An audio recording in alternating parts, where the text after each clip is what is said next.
Parshat Shemot, Paro's daughter goes down to bathe in the river, and her maidens walk along the river. She saw the basket among the reeds, and she sent her maidservant, and she took it. And here's the operative pasuk for us tonight. She opened it and saw him. She opens it and sees a yeled, and the child. And behold, v'hinei, nar bocha, a youth was crying. V'tachmol alav, she took pity on him and said, mi'aldei ha'ivrim zeh, this is one of the Hebrew boys. So Rashi immediately points out, vatiftach vaterehu, she opened it and she saw him. That who did she see? Well, it's pretty obvious from the context of the pasuk. She saw what? The child. Vatirehu, she saw him. And then it says what? Et hayeled. So Rashi says, pshat is, who did she see? The child. The medrash is vatirehu. The hey vav is always a reference to Hashem. She saw the Shechina, the divine presence with him. Now let me ask you a question. What exactly does that mean? Was there like a light coming from the child? Was there a sign? This is Shechina? Like, what does it mean, Vatirehu? She saw the Shechina. We have to understand this a little bit. Further, source number 3. Mehechan ba chamla b'leiv bito shel Paro rasha sheshachat yaldei Yisrael. She's growing up in a home where to kill Jewish children and to bathe in their blood was second nature. From where do you find that suddenly such a person growing up in such a home suddenly has what? Has pity, has mercy. It doesn't make sense. Further, there's a lot of questions. We're just focusing on some. This is one of the Hebrew boys. How did she know? Right, so Rashi tells us she saw that he was what? Circumcised. Oh, she dressed him, she undressed him, like, we have to address this issue. Like, where does this, how does she know he's one of the Jewish boys? Further, it says she opened it and saw him, and the baby was crying. Well, you usually don't see a baby cry. You usually hear a baby cry. What is the focus on seeing rather than hearing? It was obviously something about this cry that drew her to this baby and drew her to have what? Pity for this baby. So my friends, our final overall question is, what's this pasuk teaching us? When we learn Chumash, we have to understand that every single word, every single pasuk is teaching us what? Lessons for our life. If we don't focus in on the lessons, then we're limited in our learning. So obviously, such a pasuk is screaming out to us many messages. What are those messages? We're all ready? Let's begin. The way we're going to structure the Shira in Yirtzeh Hashem today is the following, and that way it'll make it a little bit easier to follow. The image I want to have for us to have in our head is a kaleidoscope. Any of you know what I'm talking about? You look through this, and then you what? You shift it just a little bit, and then all the colors and patterns and shapes change. We're looking at the same pasuk. We're just going to change our focus a little bit, and we're going to look at this from various perspectives, and each perspective is going to be a dramatic understanding of what's going on. Perspective number 1 is from the perspective of Kivyachol Hashem. It's as if, we don't know, but it's as if Hashem is looking down at this story. What are the messages from that perspective? We're going to move it a little bit from the perspective of the baby, from Moshe Rabbeinu understanding this pasuk. We're going to change it a little bit from the perspective of an observer, Aaron, looking at this story. Move it once again from the daughter of Paro, and that's where we'll spend the most time, her perspective. And then ultimately, the final level is going to be, well, you'll have to wait and see. So we'll hold that in abeyance till we get there. Let's look at it from the perspective Kivyachol, the Ribbono Shel Olam. So there's a very interesting medrash. The medrash is based on the word v'hinei. V'hinei nar bocha. Throughout Tanakh, the word v'hinei, Rabbi Arskol translates it as and behold. It means that there's a chiddush. There's something new going on.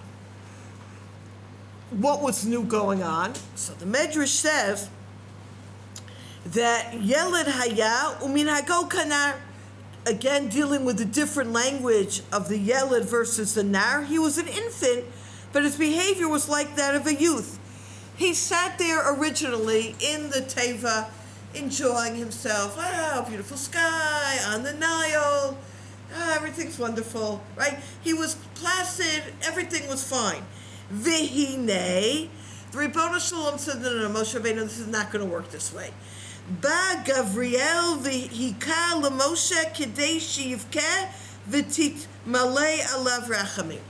Hashem sent down the Malach Gavriel and said, give him a little bit of a patch and have him cry. Why? In order for Bad Paro to have mercy. Because crying is something that evokes rachamim, it evokes feelings of mercy. So let's comment on this for a number of moments. Could you just leave this baby alone? Just, he's happy. If the baby is happy, you don't what? You don't rock the cradle, literally. So the first message right off the bat, and it's a message in its own right, is the Chochmat HaMatzpon quote from the Ma'anei HaChaim, which is Rav Zaychik Zatzal, who says the following, source 5. Tivo shel adam hu, ki kasher ba alav ezen nisayon, o shechas v'shalom mitracheshet alav sarah, harei hu mud'ag o afilu mitraim.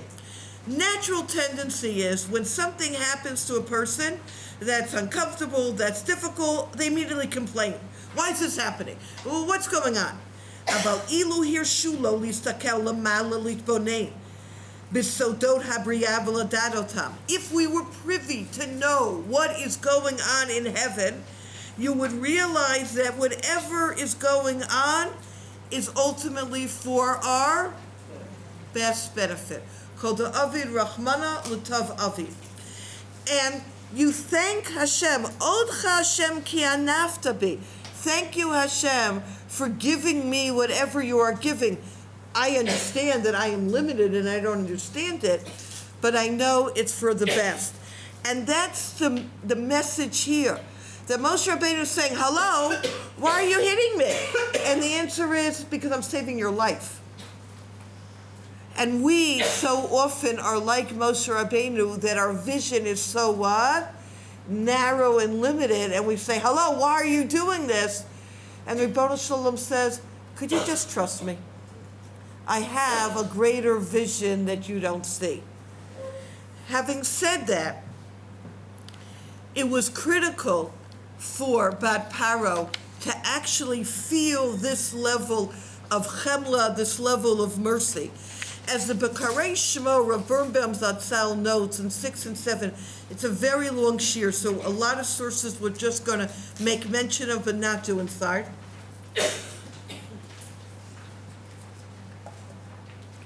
That the world is based on chesed. Olam chesed yibana. And for anything to really have permanence, you need to have it built on chesed. Therefore, it was necessary, the bracket in 7, Rak ayidei midat hachesed shel Bad Paro, shenit'orera chemlata tivit al Moshe. It's only through arousing this midah of chesed, of Bad Paro, for this crying child, that would enable her to show the Mesiras Nefesh of taking care of this child, not just now, but for the long run. Hashem needed for this child to cry because he needed Bad Paro to take him under her wing. And the only way this would happen is if it was done through chesed. And part of that chesed is being ready to be moser nefesh for this child. So the crying was for Moshe Rabbeinu's good to arouse this mercy. It's fascinating. The Sichos Musar has a gewaltig chizuk here. It's in his essay called Tevas Noach, where the premise of the Maimer is that a person can invest in inanimate objects as well as in people, a part of themselves, and transform the object and or the person based on who you are. Let me put that in English. You know the story of Nicanor's doors? Where Nicanor wanted to bring the doors, and he brought them from Alexandria, and one door was too heavy, so there was a storm, they threw it in the ocean, and he literally put himself on the second door and said, if you throw that door overboard, you're throwing what? Me overboard. What happened? The first door that was sent overboard, what? Followed along with the ship, and both doors made it to the Beis HaMikdash. Nicanor's Mesiras Nefesh went into this inanimate object, and what? And went with him. Have you ever noticed that there were people who asked to be buried with their dining room table? You're familiar with this? Right? Of old. Because their learning and their chesed was done on that table, and that's the schuyos that they wanted as their coffin. This is not something that is... Another example, and then we'll get to ours. Shmuel HaNavi has a little coat that grows with him, the Medrash says. And when he is revived, he's revived in that coat. Right, the Baalad Ov, I see a person coming up, V'hu otem me'il. That was the coat that his mother made him. All of her tears of all those years being childless, she put into that coat. And his love for the people came from his mother's love. When he put on that coat, he took on the aspect of what? His mother's love. Question. Isn't that from another angle, having choser emunah on a certain level, that you don't have enough emunah? Because Hashem knows that that table was used for X, Y, Yeah. You're asking a good question. And so it doesn't make any sense to me. You're right. Like what? We have to show Hashem. Yeah, you're asking a good question. When we did that You're asking a good question. You're asking a good question. I'm not going to answer it, but I like the question. I mean, we could answer it, but I'm not. I like the question. Let's hold the question. Can we hold it? Let's hold it. Think about it. Right? To answer a question is just to answer it. To hold the question is to appreciate it. Bat Paro, who has to be Moser Nefesh, she's going against her father. Her father's the one that said throw every boy into the water. That Mesiras Nefesh of Bat Paro is now going into who? Moshe Rabbeinu. And that is why it says the Sichos Musar, of all the names Moshe Rabbeinu had, Yered, Yekutiel, Tuvia, the only name that the whole Torah uses is Moshe. Kimina Mayim Mishitihu, I drew him from the water. That Mesiras Nefesh enabled Moshe Rabbeinu to say, Mecheni na mesifrecha asher katafta, rates me from the book. Where does Moshe Rabbeinu get this Mesiras Nefesh from? Bat Paro, who saves him. So HaKadosh Baruch Hu wanted, on some level, that he could have been saved in a zillion ways. But Hashem wanted Bat Paro to have to go out, see this child, feel compassion for this child, go against her father's edict and save this child in order to be able to instill within this child the Mesiras Nefesh to enable Moshe Rabbeinu to become Moshe Rabbeinu. And obviously, the irony of all this in source number 11 is ultimately Moshe's life was saved by Paro's daughter, and he was raised under the doting care of the very king who had ordered him killed to prevent the salvation of Israel. Many designs are a man's heart, but the counsel of Hashem, only it will prevail. And that's the beauty of level 1. We don't understand the ways of the Ribono Shel Olam, and so often we look at this world and say one word, huh? And Hashem says, trust me. I have a divine plan, and our vision is so what? limited. So if we were to summarize kaleidoscope vision number 1, the Ribbono Shel Olam orchestrates everything at the exact moment, for the exact people, for the exact circumstances, that everything should come together in perfect unison to create the desired result that Hashem wants. That, my friends, is level number 1. Let's take a look at level number 2, moving the kaleidoscope to Moshe Rabbeinu. Let's look at his tears. V'hinei nar bocheh. So the Slomoner Rebbe Zatzal, Mesus B'vavam in 12a, quotes that the cry of a Jew, Rivayat Tikva, v'lo bechi rivayei yeyush ki b'chayim shel goyim.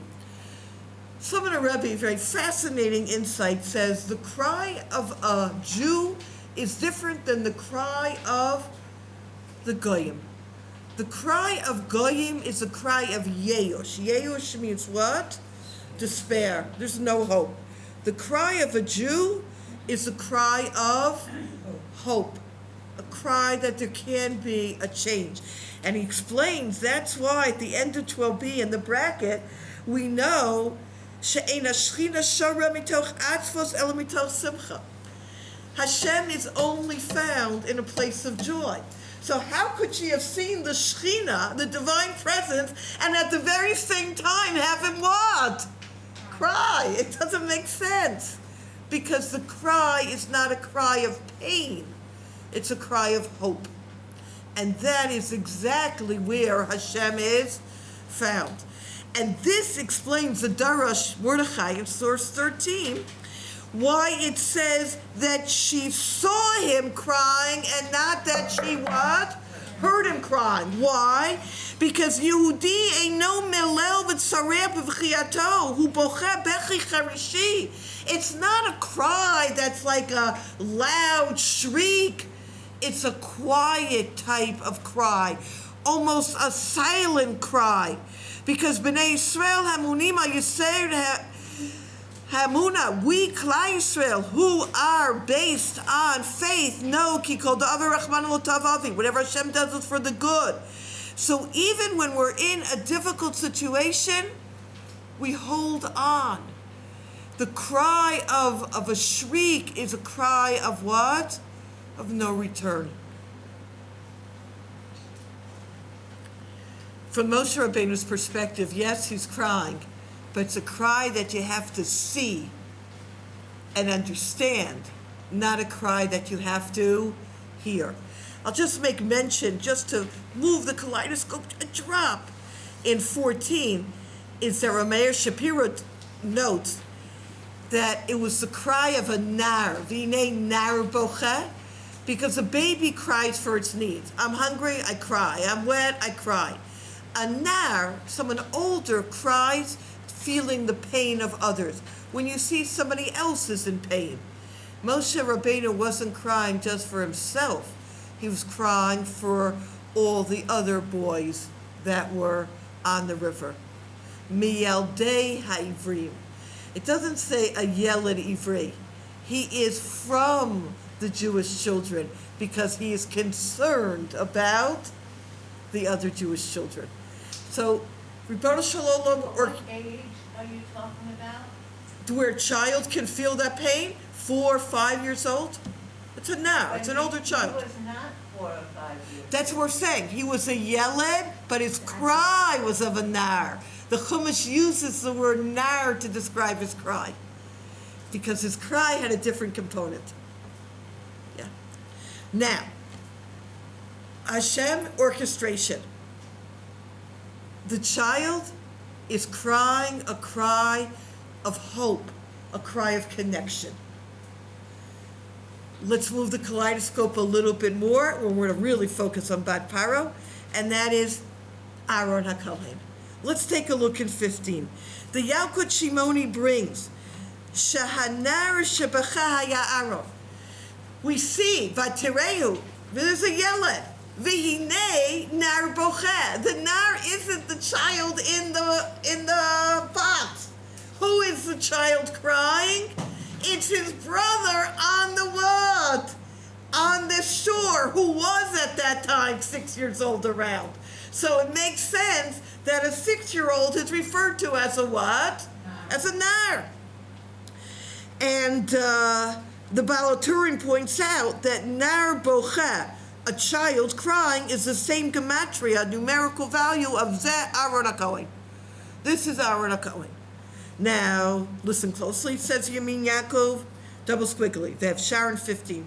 O lomar pidrush, shakesher ben ha'achim ha'nemanim zeh lazeh, v'rachav v'samach libo. Right, this relationship between Moshe and Aaron, keshevet achim gam yachad, this relationship of love began here. It begins from a very, very early age. And no, v'gam siman ha'geula shematchila achshav. And this really dovetails what we spoke about last week. What brings redemption? Unity. Love of each other. The moment that one brother cares for another, that's the moment that Bat Paro can come down and save him. Achdus, unity and care, as we saw last week, is the seed of redemption. And you know where you see this? We're right around the corner from Purim. It's around the corner. You might have to make a bend or two, but it's there. And that is, Esther Malka says, Lech knos kol Yehudim, go gather all the Jews. She tells Mordechai Yehudi, Hanim sim b'Shushan, that are found in Shushan. Here are the key 2 words. V'tsumu alai, fast for me. Hello, they had a fast for whom? Themselves. Thank you, themselves. Yes, they're in trouble. What is it, tsumu alai, fast for me? Says Esther Malka. Literally, my head is on the line, most literally, when I go into Achashverosh. If you are concerned about me, and your tefillos are about me, and you're concerned about someone aside from yourself, that's the key for redemption. That's the key for redemption. And that's why she said in 16, when she heard Aaron crying, the old Moshe brings down, she says, a cry of this nature, of one person really concerned for another, must be miyaldei ha'ivrim, must be coming from a Jewish child who's concerned about another Jewish child. This level of concern, this depth of emotion is unique for Jews. And I think the lesson here is like screaming out us. And this is, again, I'm just echoing. Last week, we're waiting for redemption. The key, Achdus. I'll share with you a personal story that happened to me last week. And it made a real impression on me. So to make a long story short, or a short story even shorter, Asuta Ashdod. Maccabi, any of you been down there? Asuta has a medical clinic in Ashdod. So I'm down there with my husband on Thursday, and it's not at the hospital, it's across the street. They have like a clinic to do a test.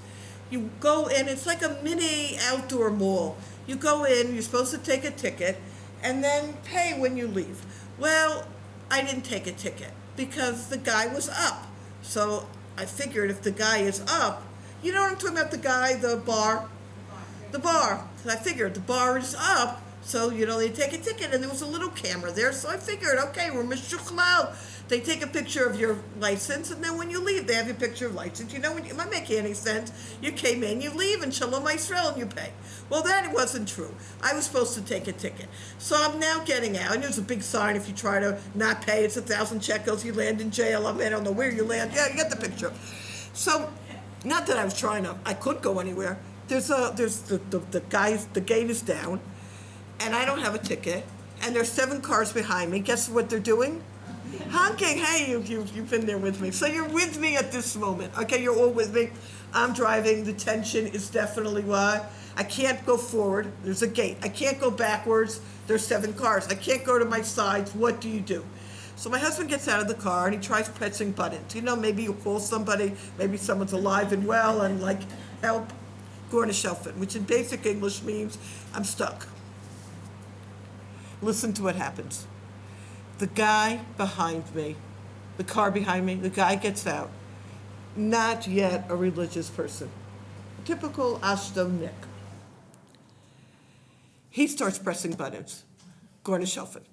He then goes on his phone. I don't know who he's calling, but he obviously had a direct line to where we needed the direct line. And listen to what he says. Here's the point of the story. I told you to make it short. Here's what he said.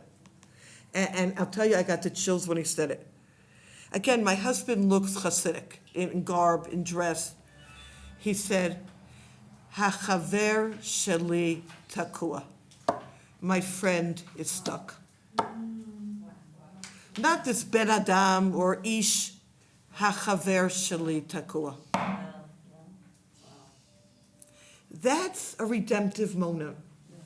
We're all in this together. And that's what it's about. And with that, Pitchu li Shari Tzedek, the gates opened, we need to have many more of these moments. That's V'hinei nar bocha. That's what it's about. That we cry and care for each other.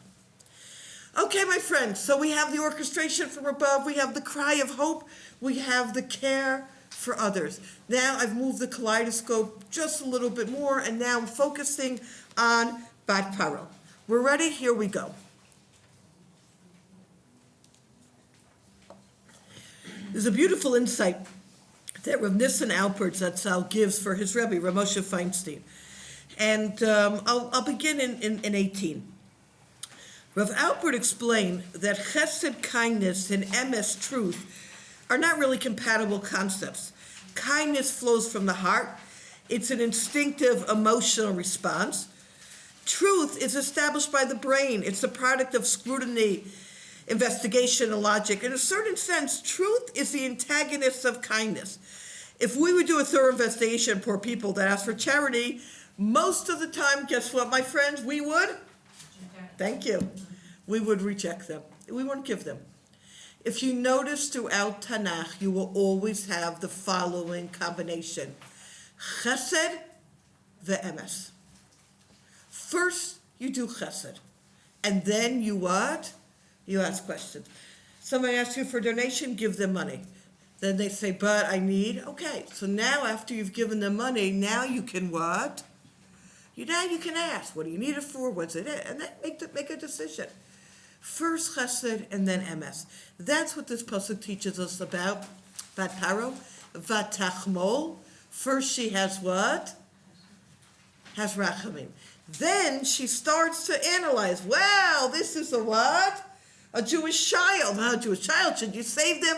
But once you've entered into Vatachmol, once you have the mercy, then emes, so to speak, what?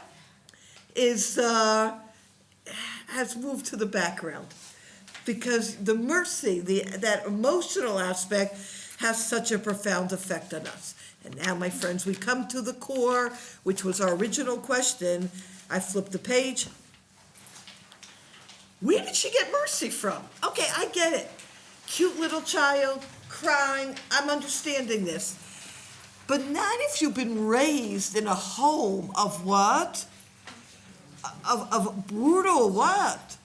Yeah, it seems uncharacteristic. I want to share with you a gewaltig vort from the OUisrael. Listen closely.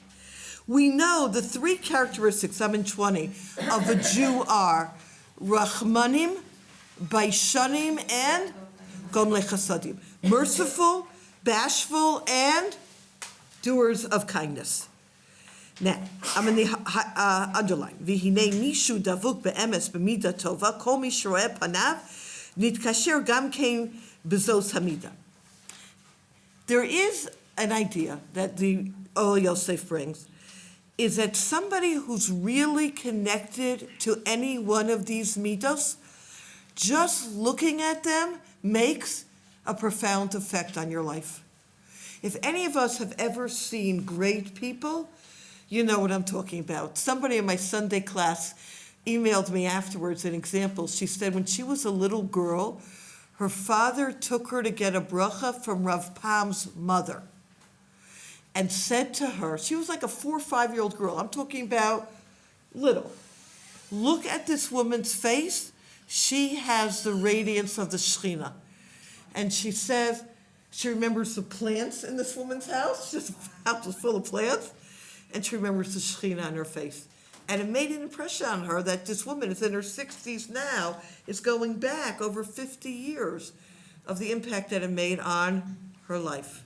Seeing a face can impact you in this way. Therefore, he says, Moshe in the asterisk, Shaya midato be'emes, midat rachmanut OUisrael. Moshe Rabbeinu's quality was the quality of rachamim, of what? Of mercy. Throughout Chumash, we find that Moshe Rabbeinu davens continuously for the people. Here goes. Ayidezet hekev kishira'a oto bat paro nitorer b'kirba v'zachta l'midat rachmanut. Vatirehu. It was enough that all she had to do was what? See him. And then she was filled with chesed and rachamim. So why do we have Vatirehu? If she opens up the ark, she's clearly going to see him. What I would say in my language, duh. No, you don't get it. Vatirehu is teaching us something profound. She sees him and she is forever changed. Listen to the Chasam Sofer in 21. Paro's daughter was overcome with a pity for a totally unknown child. Having come to grips with a sudden urge of emotion, she realized that such sentiments would only be possible for a child descending from a humanitarian, kindly Jewish background. She surely would not have reacted in this manner towards an Egyptian child descending from a cruel, emotionalist environment. As the Talmud states, he who is merciful to others will in turn be shown compassion. Paro's daughter concluded, if I felt compassionate for a totally unknown child, he must emanate from a compassionate Jewish home. Fascinating. And we're going to pick up on this uno momento. Paro's daughter is undergoing a tremendous change here. And that's what the Ber Moshe, the Usher Rava Rebbe, says in 22. What does it mean she saw the Shekhinah? This woman suddenly sees Shekhinah? Like, hello, I've been waiting 60 years to see Shekhinah. It's like it's not fair. Like, what's going on? No, it's not Pshat. Pshat is she feels a sense of Kedusha, of holiness. She feels a transformation which is as if you feel the presence of Hashem in her life. That's what it means she saw the Shekhinah. She saw, she felt, give me a better word, she experienced literally a transformation in her. And that, notes the Ber Moshe, is now, she was going down to the Nile just to bathe. But after this experience, she says, now I have to go and convert. She was so taken by this, right? Chazal said she went out to convert, and that's why she was ridding herself of the Gulei Beit Aviyah, the idolatry of her father. Says Yosher Rav. No, it's originally she went down to bathe, but this experience so impacted her that she says, I have to be Jewish person. She was so taken by her experience. Yes, ma'am.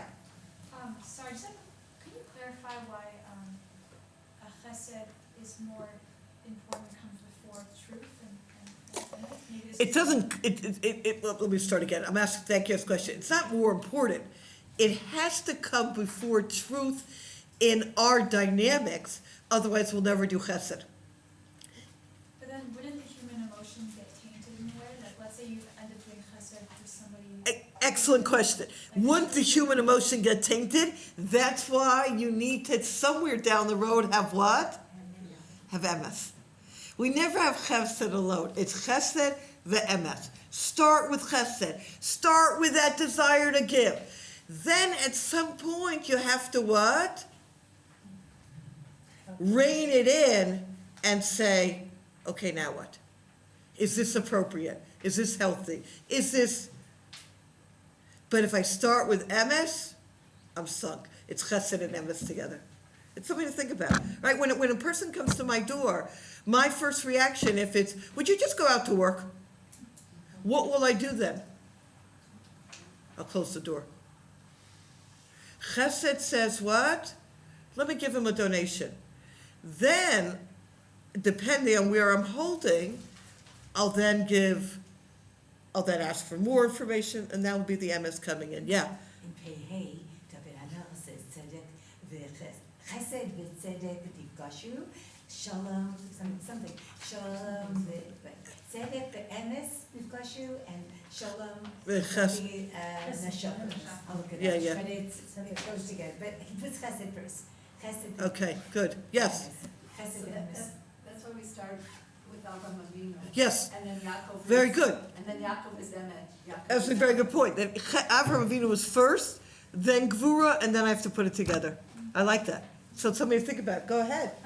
Sorry, about the source, about the whole like Nile thing where she had the revelation. I was Yes. gonna say she also, in a sense, metaphorically because she was She by- what? Metaphorically because she was also by a river. Like it's water is something that like flows and changes. Beautiful. I love it. I love it. That being by the river, the river represents metaphorically flowing, change, dynamic process, not static. Beautiful, beautiful. Yes. I got it now. So it says, but it's really Moshe and Aaron. Chesed v'emes tifgashu tzedek v'shalom neshama. So it's really the combination of Moshe and Aaron here. Don't you Which- think so? I mean, this. Okay. I'm going to go back to the comment before. Hold it, process it, and work with it. There's a lot there. Right. 100%. 100%. And all these comments are well stated. Good. But again, chesed is first. And then that is an important nakuda. But good. Okay. Now. And Kohanim are din by nature. So there's a lot to Torah there, but we can't go down every river, because then I'll get lost. And that happens to me a lot, so I have to focus. Now, my friends, here's where we need to go. Now we're beginning the shir. Good evening. Let's start now from here. And that is, what do we learn from the Bat Paro? And here, the Shraga of Shraga Grossbarts at Psalm 23 brings the Pirkei Rabbi Eliezer that when she touched the Teva, she was healed from her tsarat, from her leprosy. Now maybe she went down because she has leprosy and she was bathing.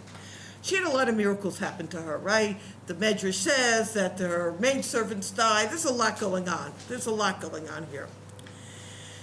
But Paro, the Gemara in Derech Eretz Zuta says, was one of the people that entered into Gan Eden alive. This is a woman of tremendous power. Another Medrash says that she married Kalev. Let the one who rebelled married the one who rebelled. He rebelled against the other spies. What's going on here? She sounds like, a tremendous person. But hello, he says in the asterisk, hello, he ratani sim v'neflot dalorad ma'od, b'tzara barao b'chush mamashit, mitzad echad.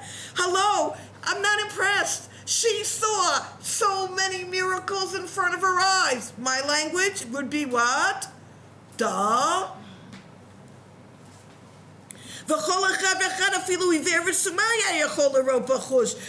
Anyone with eyes in their head could see this. Why was she worthy of so many great things? And he answers, Hare lanu shagam acharei shemitzovim b'nisim miflaot. Human nature is, even after you're surrounded by miracles, there's a place that you can close your eyes and shut your ears and not see and not hear and not take the lessons. Only someone with Yira Shamayim, and Yira Shamayim means Ri'iyat Shamayim, as Lekach Valibuv notes in 24, someone who has awareness of Hashem in their lives will change. My friends, you read a source like this before I move on, and it screams contemporary in our day.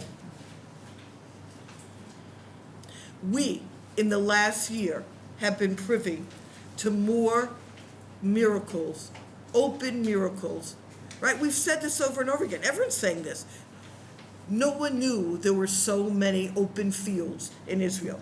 There aren't so many open fields in Israel. We just had this in Ramat Beit Shemesh, this last Hutim. It fell on Nachal Kishon. Nachal Kishon in Ramat Beit Shemesh, parts of it, the whatever it is, yeah. Nachal Kishon is packed with apartments. Literally, I mean, you visit it now. They have it cornered off. Literally, few feet away from the apartment buildings, boom, it falls. Hello? Is our davening better? We've changed, no doubt about it. But how do I know we haven't changed enough? Who can tell me how I know this and I'm not a Navi? Say it? Still happening. What? It's still happening. So the fact that Bat Paro changed in such a dramatic way is really a model for us. Listen to the Sichas Mordechai Weinberg from Montreal, source A. The Ramban in source 25 says, Vatomer me'aldei ha'ivrim zeh, I'm in source 25, Natna el liba ha'maseh kasher haya. She contemplated the incident as it was and came to this conclusion. 26 says the Sichos Mordechai, V'im lo hayita notenet el liba, if she wouldn't have contemplated. It is complicated too. She wouldn't have realized that he was Jewish and wouldn't have gone out of her way to do all that she's done. Ubelis simat lev yireh v'lo yeda ma'oreh. If you don't pay attention, you can see many things and not really see anything. The example that he gives in B and C is Rachav. Rachav was a zona, a prostitute for 40 years. She lands up marrying Yoshua. Hello. She hears about Kriyas Yamsuf and what? And changes. She puts her life on the line to save these spies that came to Yericho. She hears and she's affected.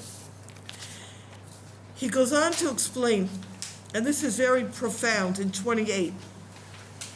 We know in the Makkah of Barad, it says, Hayarei et Dvar Hashem, those who feared God. And this is all about Yiras Hashem. Yiras Hashem is Riyas Hashem. It's seeing Hashem right in front of you. From those of the Avdei Paro, so they brought their cattle and their servants inside. Va'asher lo sam libo Dvar Hashem, and those who didn't pay attention left everyone outside and they died. Listen to the contrast here. Hayarei et Dvar Hashem, those who feared Hashem. And then I would have thought that the opposite would be those who don't fear Hashem. It doesn't say that. What's the opposite? Listen, my friends, this is the key. V'asher lo sam libo. And those who didn't what? Pay attention. Life is happening around us all the time. It takes from us one thing. Simas leiv, hisponenus. Achen yirat shamayim hina metziut shel borei olam. Yirat shamayim is a reality. It's a reality that we see in front of us. The only thing that you have a choice to do is to ignore. V'nei afal pi in 29, Sheteva adam linaheg v'lamshich b'darko l'asher raglam alichodoto. Human nature is, let me go on with my life. Who has time to think? Who has time to contemplate? Mikol makom havadah shelanu hi la'amod v'liponein v'litorer mikol ma shero'im. Our job is stop. When something happens, what do you learn from it? How can I grow from it? How can I change from it? Things aren't accidental. They're here to teach us. We're here to grow from it. And this is a very famous idea of tells the Rosh Yeshiva that Moshe Rabbeinu by Kriyas Yamsuf says the following in the arrow. He's Yatzfu U'ru'u et Yeshuas Hashem. Stop and see the salvation of Hashem. With this, we can understand why Moshe told the people to stand the moment and reflect the salvation of the Almighty. He emphasized the importance of reflecting what was happening. Without stopping a moment to reflect, one commits the hand of the Almighty in the most miraculous of occurrences. You know, the example that I like to give, and you may have heard it from me before, is the example, and I give the example from California. We have some California people here, and HaKadosh Baruch Hu should just send a Yeshua to all the people there. And Mamish Shmira Me'ula. Freeway, 5-lane freeway. You on the freeway with me? I need you to drive with me. Okay, I'm driving, you're in the passenger seat, we're on the freeway. We're in the 4th lane. Okay, we're driving along, pretty fast, yeah? And then suddenly the guy to my left in the 5th lane decides that the exit, not the exit that is coming, but the exit that is here is the exit he's going to. And what does he do? Yep! And he cuts across. Have you ever seen something like this? That happened to me. It happened to you? Yes, when I was pregnant, and a guy did exactly that. Was he okay? I'm in Shlomo, let me tell you, so just kidding. My car did a 360-degree turn on the Bagwick Expressway. Oh my gosh. Maybe I shouldn't have given this example today. That was triggering. Okay, leaving the Rebbetzin alone for her example. I'm really sorry. Okay. You stay in the Van Wyck, I'm on the freeway in 405, yeah. And I'm the driver, and I say to you sitting in the passenger seat, whew, did you see that? Now, I'm not going to say it's 9 times out of 10, but I would say 8 times out of 10. Not 10 out of 10, but 8 times out of 10. The person sitting next to me says, what? Like this blank look. What do you mean, what? How did you miss it? It was like, daredevil stupidity at its height. And here, my friends, is the key. Are you in the driver's seat in life, or are you in the passenger seat in life? And this is the question we need to ask ourselves, al kol tzad v'shal, at every step of the way. And I want you to know, my friends, and this is what he says in 32, it's not just for the miracles and the, challenges we have to wake up. It's for the miracles too. In 32, we say in the Yishtabach, Nishmat, we say, Al kol divrei shiros v'tishbachos. For all the good things Hashem does for us, I also have to say thank you. I can't, when anything happens to me, good or challenging, it's not only the challenging that I have to wake up and do tshuva and ask, why is this happening?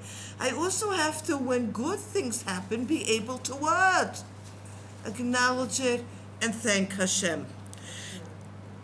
The way the Harasterach points out in 33, the view of Torah is that the entire creation has to be a re'i avur hadam. Rav Weisblum, this is it. The whole world is a mirror for me, to show me my limitations, to show me my strengths, so that I can work on that which needs to be fixed. Let me do 34 through 36 outside. It's very beautiful if you have the ability to go through it. He says,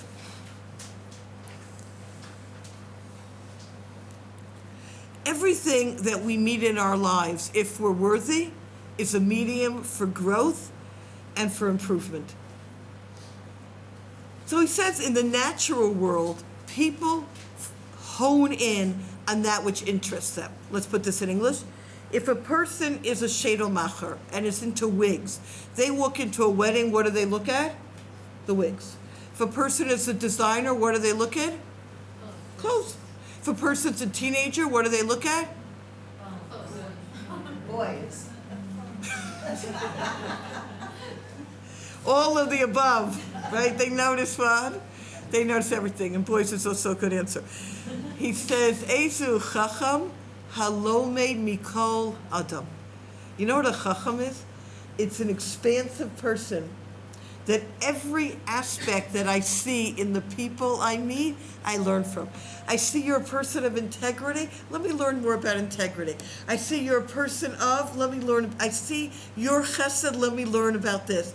A person who's a chacham is a person who says, I just want, in every person I meet, in every experience, in every book I read, what can I take from my life that can make me a what?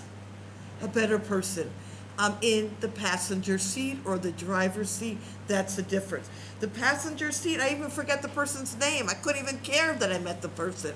The driver's seat, why did I meet this person? What in my juncture of my life am I supposed to what? Gain from this person. Wow.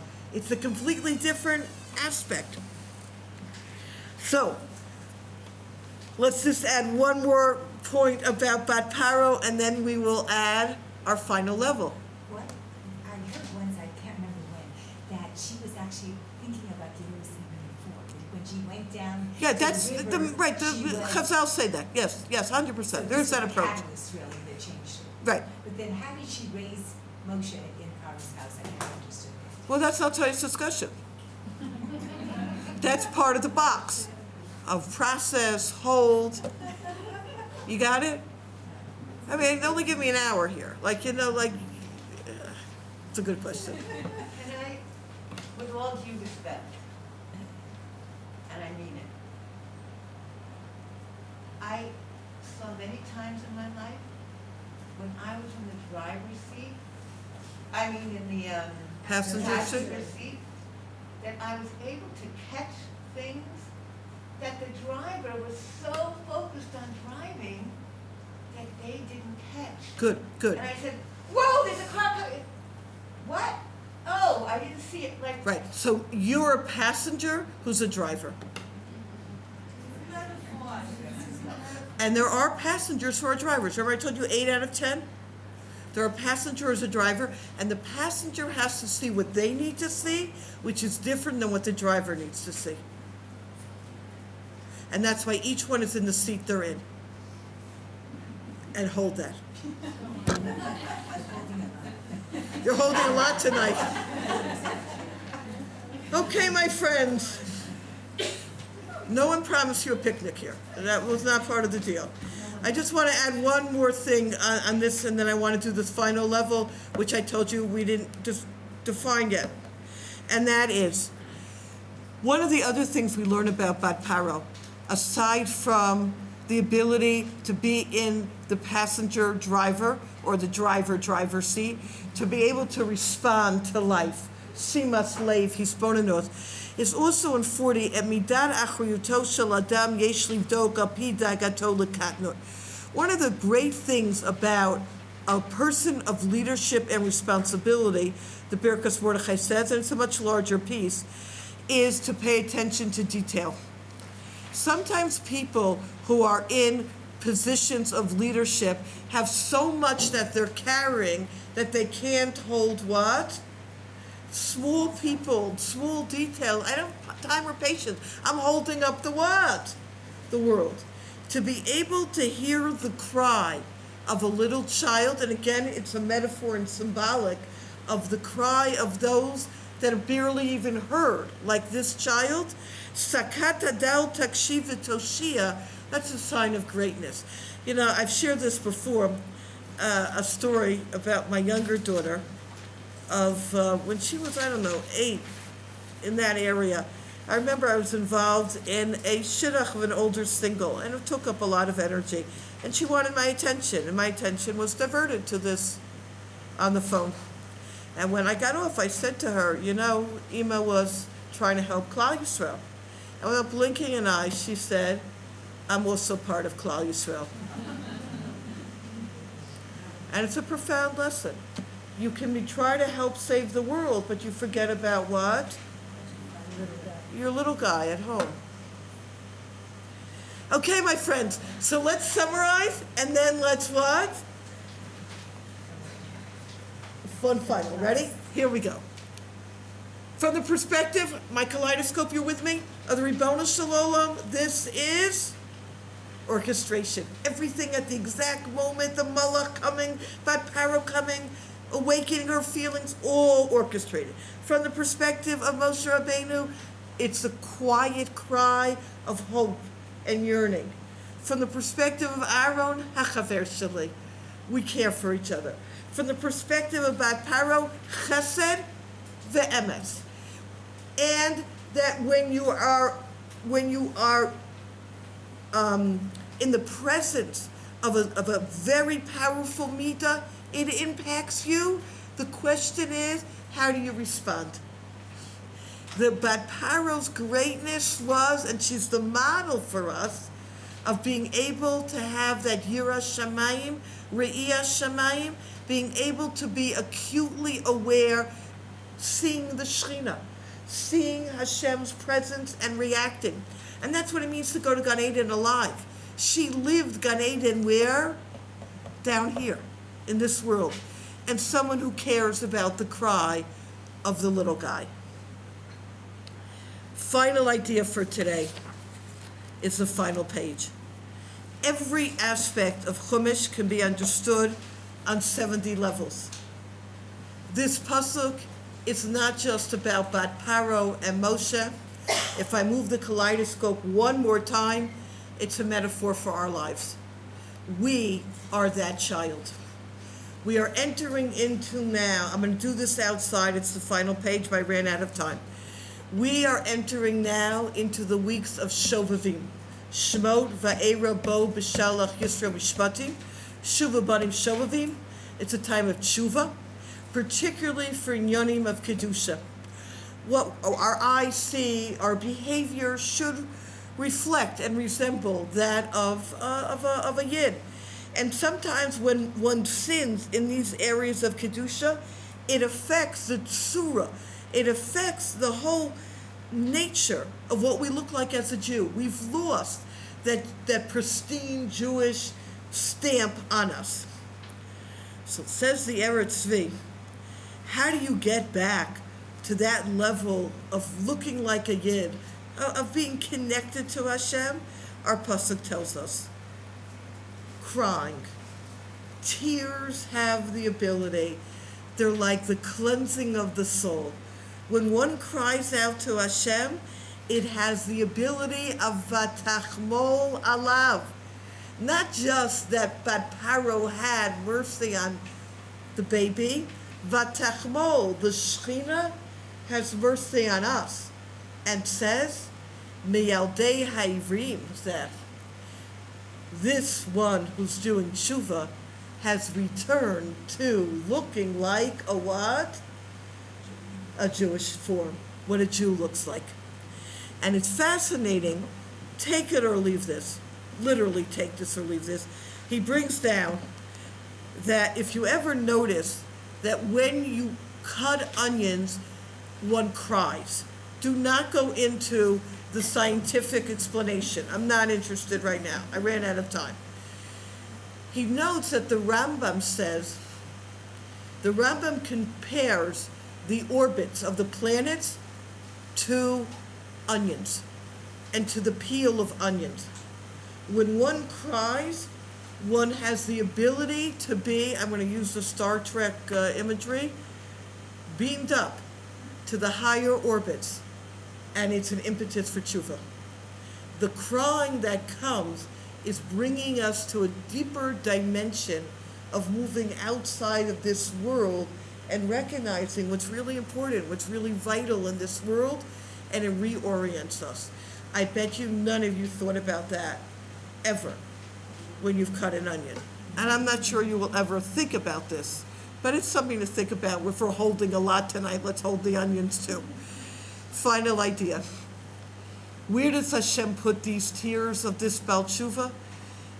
Chazal tell us in 43 in the arrow, he puts it into his treasure house. Bevei Nazav. I have a little secret to tell you. That expression of Hashem's treasure house is also used in connection with Shabbos. Hashem has a treasure house called Shabbos, and he brings us into that treasure house every week. Says the Lekach Valibov, the other way of having Hashem have compassion on you, one way is through tears, and the other way is through experiencing Shabbos. Both have the same goal, intimate connection with Hashem. If one spends one Shabbos So before going to shul, maybe saying a few chapters of Tehillim. Instead of running out of shul, a few chapters of Tehillim. Adding a sefer, maybe a Dvar Torah at the Shabbos table, an extra zemer, to be able to make my Shabbos a little bit more spiritual. As I've said over and over again, start your Shabbos after candle lighting with some type of Kedusha. Read a book, a sefer, not a book, yeah? Don't just pick up a magazine. Say some Tehillim. When I begin and enter into Shabbos with Kedusha, I too have Vatachmol alav mi'aldei ha'ivrim zeh. And I think, my friends, in summation, we know, Chazal tell us, Bebechi yavohu v'tachnunim ovileim in 46, with tears, Hashem will bring us back. It was with tears that Yosef revealed himself to his brothers. It is with tears that Hashem will bring the redemption. We have experienced over this last year more tears than we've had at least in the last 70 years. And we've also experienced that Shabbos has played a major role. October 7th happened on Shabbos, and massive things have happened on Shabbos or Motzei Shabbos. Shabbos has taken on a whole different dimension. In the weeks of Shovavim, let us focus that through our tears and through the power of focusing more on Shabbos, aside from all the other aspects we've spoken about tonight, we should be worthy of the Geula B'mheira B'yameinu.